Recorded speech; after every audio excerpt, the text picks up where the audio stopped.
Magandang araw, mga bata! Sa video na ito, tatalakayin natin ang kahulugan, elemento, bahagi, uri at pagpapahalaga sa kwentong bayan. Isang natatanging bahagi ng ating kultura at kasaysayan. Bago tayo magsimula, ay alamin muna natin ang kahulugan ng kwentong bayan.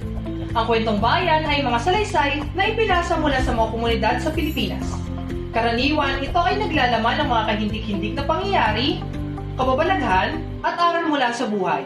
Pinapalaganap ito sa pamamagitan ng oral at tradisyon mula sa isang henerasyon patungo sa iba. Nagbibigay din ito ng pagkakataon sa mga Pilipino na maunawaan at bigyang halaga ang kanilang mga kinamulatan at pamana ng mga nakaraang henerasyon. Ngayon ay nalaman niyo na ang kahulugan ng kwentong bayan. Lumako naman tayo sa mga elemento nito. Ang mga kwentong bayan ay may tatlong pangunahing elemento. Una, tauhan. Sila ang mga gumaganap sa kwento. May pangunahing tauhan, kontrabida, at pantulong na tauhan. Pangalawa, tagpuan. Ang lugar at oras kung saan naganap ang kwento.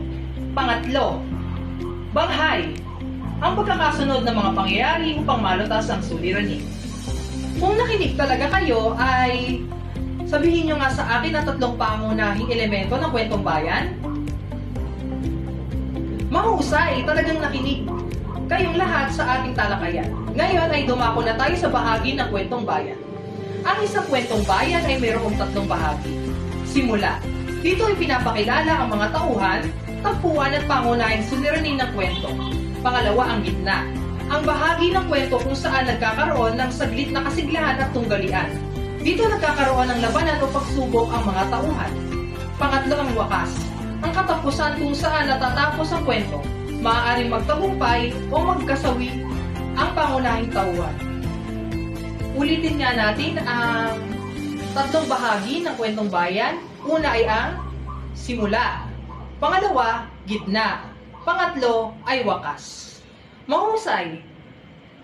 Ngayon ay magpatuloy na tayo sa uri ng kwentong bayan. May iba't ibang uri ng kwentong bayan na itinuturo sa atin ang mga aral sa buhay. Narito ang ilan sa mga uri nito. Una ay ang alaman. Mga kwento ng mga Diyos, bayani at mga makapangyarihang nilalang. Halimbawa kung paano nabuo ang mundo o ilog. Pangalawa ay ang mito. Kwento tungkol sa paglikha ng mundo at mga nilalang. Nagbibigay paliwanag sa mga misteryo ng kalikasan. Pangatlo ay parabola. Mga kwento ng mga simpleng buhay ng tao na may kasamang mga aral, tulad ng pagiging matapad o masipag. Pang-apat ay ang pabula. Mga kwento ng mga hayop na may katulad sa tao, nagtuturo ng moralidad, tulad ng kabutihang loob at katapatan. Ngayon ay mag-iiwan ako ng isang katanungan. Bakit nga ba mahalaga ang kwentong bayan? Ang mga kwentong bayan ay patuloy na binibigyang halaga dahil nagbibigay ito ng pagkakataon upang matutunan natin ang ating kultura at kasaysayan. Ang mga kwento ng ating mga ninuno ay nagsisilbing inspirasyon at gabay para sa susunod na henerasyon. Sa pamamagitan ng kwentong bayan, natututo tayo hindi tungkol sa nakaraan, kundi pati na rin ang mga aral na maaari natin gamitin sa ating pang-araw-araw na buhay. At dito nagtatapos ang ating talakayan para sa araw na ito. Salamat sa panonood! Naway may natutuhan kayo sa ating talakayan ngayong araw sa paksang kwentong bayan. Patuloy nating pagyamanin ang bahagi ng ating kultura at kasaysayan. Hanggang sa muli!